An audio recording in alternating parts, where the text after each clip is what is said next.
Hello అండి అందరికీ welcome to my channel middle class ముచ్చట. ముందుగా మన ఛానల్ సబ్స్క్రైబ్ అయితే చేయండి ఫ్రెండ్స్. ఈరోజు నేను వచ్చేసి ఉగ్గాని బజ్జీ చేస్తున్నానండి. ఎలా చేసుకోవాలో ప్రాసెస్ అయితే చూపిస్తున్నాను. ముందుగా 5-6 పచ్చిమిరపకాయలు, టమాటా, ఉల్లిపాయ తీసుకుంటున్నానండి. నేను చేసే క్వాంటిటీకి అయితే సరిపోతుంది. ఒకవేళ క్వాంటిటీ ఎక్కువ ఉన్నమాటైతే మీరు కూడా ఎక్కువ అయితే తీసుకోవచ్చండి.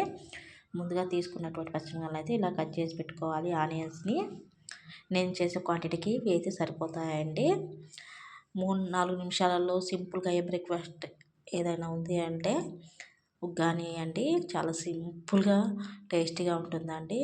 నేను వీక్లీ వన్స్ అయితే చేస్తాను. ఇలా చూడండి, అన్ని ఇలా కట్ చేసి పెట్టుకున్నాను. పచ్చిమిర్చి, ఉల్లిపాయ, టమాటా అయితే కట్ చేసి పెట్టుకున్నాను. తర్వాత స్టవ్ మీద ఇలా వెడల్పాటి పాత్ర అయితే పెట్టుకొని 2 టేబుల్ స్పూన్ల ఆయిల్ అయితే వేసేసి, ఆయిల్ హీట్ అయిన తర్వాత తాలింపు గింజలు అయితే వేసేసానండి. తర్వాత 2 ఎండుమిర్చి వేసాను తుప్పేసి. తర్వాత జీలకర్ర అయితే వేసేసానండి. కొంచెం తగినంత జీలకర్ర అయితే వేసేసాను. కొన్ని పల్లీలు అయితే వేసేస్తున్నానండి. పల్లీలు అనేది ఉగ్గానిలో ఎక్స్ట్రా టేస్ట్ అనేది యాడ్ చేస్తుంది. పల్లీలు అయితే వేసేస్తున్నాను. నేను 4 వెల్లుల్లి రెబ్బలు అయితే వేసేస్తున్నానండి. వెల్లుల్లి వేయడం వల్ల స్మెల్ కానీ టేస్ట్ కానీ అదిరిపోతుంది. మీరు కూడా ట్రై చేయండి ఖచ్చితంగా. ఇలా అన్నీ వేసుకున్న తర్వాత అన్నిటిని కలిపేస్తున్నాను. ఇలా గట్టితో అయితే కలిపేసుకుంటున్నానండి. ఇలా కలిపేసుకున్న తర్వాత చూడండి, మంట మీడియం ఫ్లేమ్లో పెట్టుకొని చేసుకోండి, లేదా తాలింపు అనేది మాడిపోతుంది. తర్వాత ముందుగా కట్ చేసి పెట్టుకున్నటువంటి పచ్చిమిర్చి, ఉల్లిపాయనైతే వేసేసుకోవాలండి. కొంచెం ఉప్పు వేసేసుకొని అన్నిటిని కలిపేసుకొని కాసేపు మూత పెట్టుకొని మగ్గించుకోవాలండి. పచ్చిమిర్చి, టమాటా, ఉల్లిపాయలన్నీ మగ్గించుకోవాలి. మనం సాల్ట్ వేసాం కాబట్టి త్వరగా మగ్గిపోతుందండి. తర్వాత ఒక గిన్నెలో నీళ్ళైతే పెట్టేసుకొని మనం బొరుగులు అనేవి తడిపెట్టుకోవాలండి. చూడండి,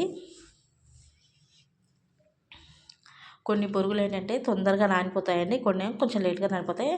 ఇక్కడ నేను తీసుకున్నటువంటి బొరుగులు అయితే తొందరగా నానిపోతాయి కాబట్టి వెంటనే వాటర్లో తడిపేసి నేను పక్కకైతే తీసేసుకుంటాను. చూడండి, అన్ని బొరుగులు ఇలా వాటర్ అంతా పట్టేసేలా కలుపుతున్నానండి. ఇలా మొత్తం కలుపుతూ ఉంటూ తర్వాత ఒక గిన్నెనైతే తీసేసుకొని గిన్నెలో మనం బొరుగులో ఉన్నటువంటి వాటర్ అంతా ఒత్తేసేసి బొరుగులను అయితే పక్కకైతే తీసేసుకోవాలండి. చూడండి, వాటర్ అంతా అయితే ఇలా ఒత్తేస్తున్నానండి.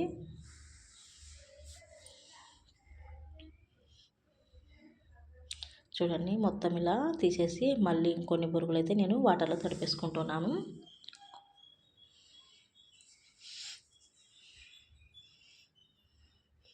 తర్వాత తాలింపులో అయితే ముందుగా కట్ చేసి పెట్టుకోండి కొత్తిమీర అయితే వేసేసి, తర్వాత కొంచెం పసుపు అయితే వేసేసి మిక్స్ అయితే చేసేస్తున్నానండి. 1 నిమిషం పాటు ఉంచి తర్వాత స్టవ్ అయితే ఆఫ్ చేసేసుకోవాలండి. కొత్తిమీర మగ్గడం కోసం 1 నిమిషం పాటు స్టవ్ మీద పెట్టేసుకొని స్టవ్ అయితే ఆఫ్ చేసుకోవాలండి. చూడండి, తర్వాత ముందుగా మనం కలిపెట్టుకున్నటువంటి బొరుగులను అయితే నీటిలో తడబెట్టుకున్నటువంటి బొరుగులను అయితే ముందుగా మనం రెడీ చేసుకున్నటువంటి తాలింపులు అయితే వేసేస్తున్నామండి. చూడండి, మొత్తం బొరుగులను అయితే పాటు పాత్రలో వేసేసి మొత్తం తాలింపు మొత్తం కలిసేలా ఇలా కలుపుకుంటున్నానండి. చూడండి, మీకు కుదిరితే పప్పుల పొడి కూడా ఇందులో కలుపుకోవచ్చండి. నేనైతే పప్పుల పొడి అయితే కలపట్లేదు. నార్మల్గా ఇలా తాలింపు కలిపేసి బొరుగులు మొత్తం కలిసేటట్టు కలిపేస్తున్నాను. మీరు కావాలంటే పప్పుల పొడి అయినా యాడ్ చేసుకోవచ్చు. చూడండి, ఫైనల్గా కొత్తిమీరతో గార్నిష్ అయితే చేశానండి. చూడండి, ఉగ్గాని బజ్జీ చాలా టేస్టీగా ఉంటుంది. మరోవైపు బజ్జీల కోసం అయితే నేను రెడీ చేస్తున్నానండి. బజ్జీలు అయితే ఆయిల్ హీట్ చేసుకొని బజ్జీలు అయితే వేసేస్తున్నాను. ఉగ్గాని బజ్జీ కాంబినేషన్ అయితే చాలా టేస్టీగా ఉంటుందండి. మీరు కూడా ట్రై చేయండి. వీడియో నచ్చినట్టయితే లైక్ చేసి, షేర్ చేసి, సబ్స్క్రైబ్ అయితే చేయండి ఫ్రెండ్స్.